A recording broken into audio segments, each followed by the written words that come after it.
So I'm here with Mrs. Champlin from Ronald Reagan Elementary School in Kingsburg, California. So I'm going to ask her a couple questions. The first one is, what is your perspective on the purpose of education? So my perspective is that, yes, we are educating for academics, but I really believe in educating the whole child and the social emotional, just every part of it. I also want them to be good human beings. So I try really hard to, not only teach them academics, but also social skills and just helping them to be good humans. Yeah, I think it's really important to have that kind of role model aspect as a teacher, especially at the younger age, for sure.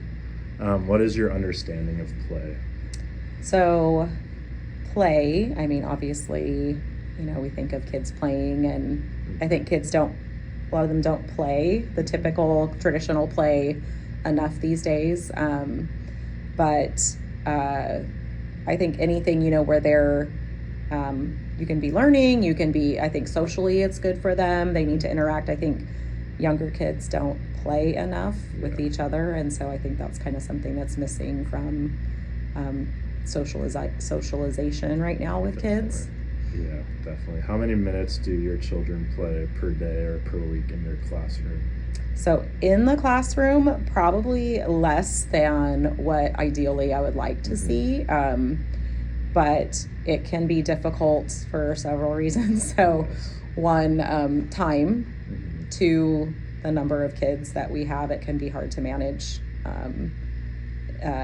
33 kids, and just making sure that they're all on task, that they're all following the guidelines or expectations. So minutes of play, I don't know, I would say maybe on average per week 30. And there's like different definitions, I think, of play.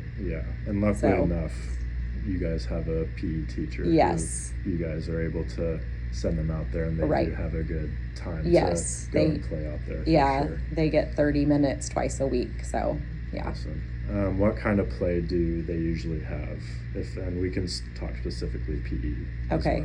As well. So PE, out with the PE teacher. So different kinds of skills. Sometimes it's, actual sports, basketball or soccer or whatever. But she also does, you probably know a little bit. You've been out there with them a few times. But they've been learning a lot about different skill sets as far as like the basics of soccer. And like you talked about how they go into specific sports and they learn the basics to eventually learn how to play the game. Right. So I think that's really important for them. So what do you think about the relationship between play and standardized academic learning is? I think it's important because I think, like I said earlier, I don't think that our kids get physical play enough. Not, for example, like how when I was a kid, we spent a lot more time outside playing when we were either at home or on the weekends. I think a lot of kids now spend too much time inside and on screens. So I think any chance that they get to play helps their academic learning, because it can help with those, social skills, cues, and that's really important, as much as it seems maybe like, academics aren't related, but I think that they are. Yeah, definitely. Have you experienced any conflicts between play and standardized academic learning? And if so, do you have any examples? So I think as a teacher, it can be challenging to try to find ways to incorporate play with academic learning. Like I said before, a lot of that can be time, either time in the classroom when the kids are here to do play type activities that incorporate academic learning. So that can be kind of a conflict. Another is like management of the kids. So, them following guidelines, expectations, and kind of sometimes if that gets out of hand, it kind of ruins the academic learning portion of it. Yeah, 100%. So we'll step away from the play aspect and go into what do you think about the Common Core standards? Do you like it, and have you been using it? Yeah, absolutely. So I've been teaching for quite a while. So I was around pre-Common Core. So I think Common Core was a bit of a shakeup when we had to transition from, what we used prior to that. But I've really had the opportunity to see how it really builds upon, each grade level, the skills taught or the standards expected at one grade level. If they master those, they're going to be just fine. It builds upon each grade level. Especially for me, having taught third grade for 20 plus years, seeing how what I taught in third grade or what they were expected to know now as a fourth grade teacher, really how that is leading into. And then what we teach them in fourth grade really helps them out in fifth grade. So it's very scaffolded. So what is the role of test scores in your teaching? How do your test scores influence your teaching, and what strategies do you use to modify or accommodate students with diverse learning needs? So you can go step by step. Yeah, somewhat. Somewhat unfortunately, I mean, it's a kind of a double-edged sword as far as test scores. It can be very frustrating as a teacher, feeling like so much rides on how they do on one test at the end of the year, because it's just one snapshot of that child throughout the year. And it can be really frustrating if there's a student who is capable of being on or above grade level, and that day that they took that math portion of the test, if they don't do well, it doesn't look like they learned what they needed to learn, where like I said, it's just one small snapshot of that child in an entire year of learning. But on the other hand, it can also be really rewarding when you have a child who maybe didn't score very well coming in to fourth grade, and they make a lot of growth and do well with you. So that can be, like I said, it can kind of go both ways.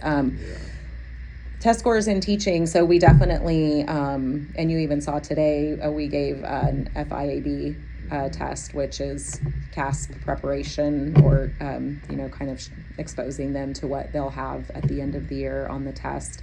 And we definitely analyze how they do, look at what portion of the class is performing above grade level or at grade level or below grade level, and really use that to drive what do we need to reteach.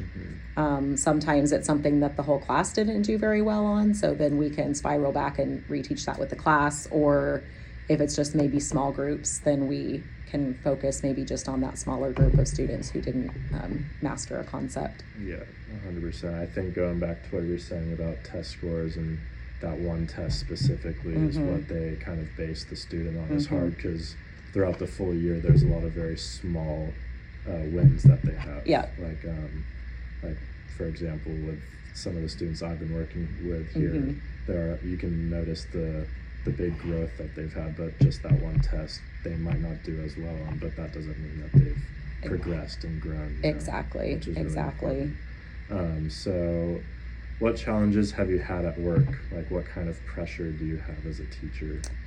So I think the biggest challenge, besides having a really large class and wishing that I had just more time to spend with, a smaller group of students, but that aside, I think time is the biggest challenge. Time to, you plan lessons that are just, a little bit different than what we typically teach. I really love curriculum and finding resources and trying to think of ways to change something up or teach something a little bit differently, but there's just not always time for it.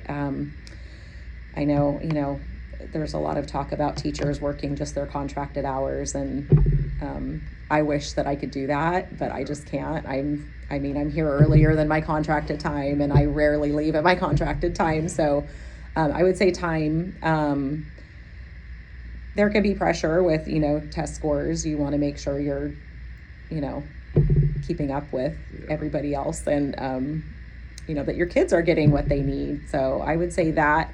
I also have the last couple of years been on a few committees in addition to just our regular things that we get pulled out for. So that was a real struggle for me last year, because I felt like I would have to go to Visalia to the county office of education like 4 times a year, and then so I was out of my classroom for that. So that's I hate not being there with my kids, number one, and number two, you have to prepare for a sub, which is another whole job in itself, and it takes a lot of time. So that's also been a challenge for me, just kind of being like pulled in other directions outside of the classroom and having to be prepared for that and not being with my kids.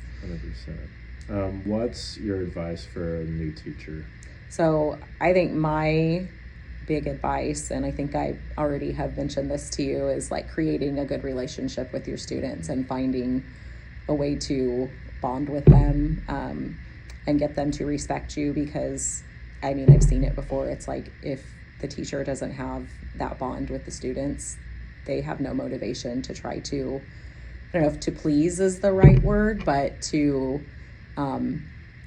do well for you academically, behaviorally, socially.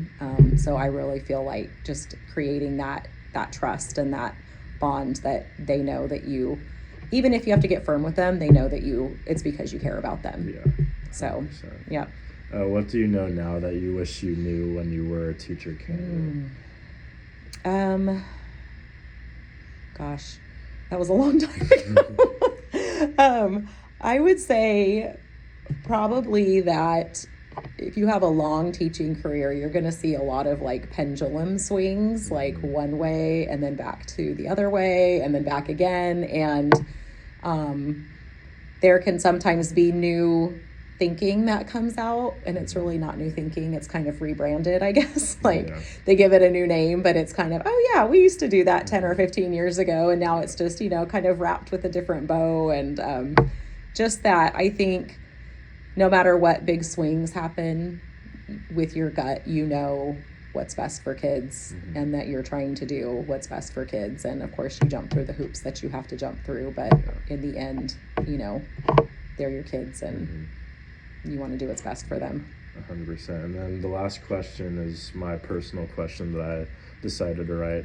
Do you think students are more focused and ready to learn when they come back from PE or do something physically active? And if not, why do you think that is?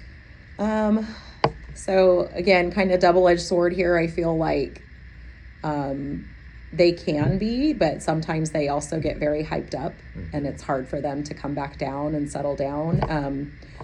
My kids have PE in the afternoon, so they're already a little bit at the end of their rope as far as focus and being able to sit still. So it can still be challenging sometimes because they're all amped up, and then if it was something competitive happening at PE and somebody got upset, that can kind of filter back into the classroom as well. But I definitely see them being able to get up out of their seats and move, and can help us kind of, okay, let's settle back down. So might be a little process of settling them back down, but I think for sure it's good 100%, for them.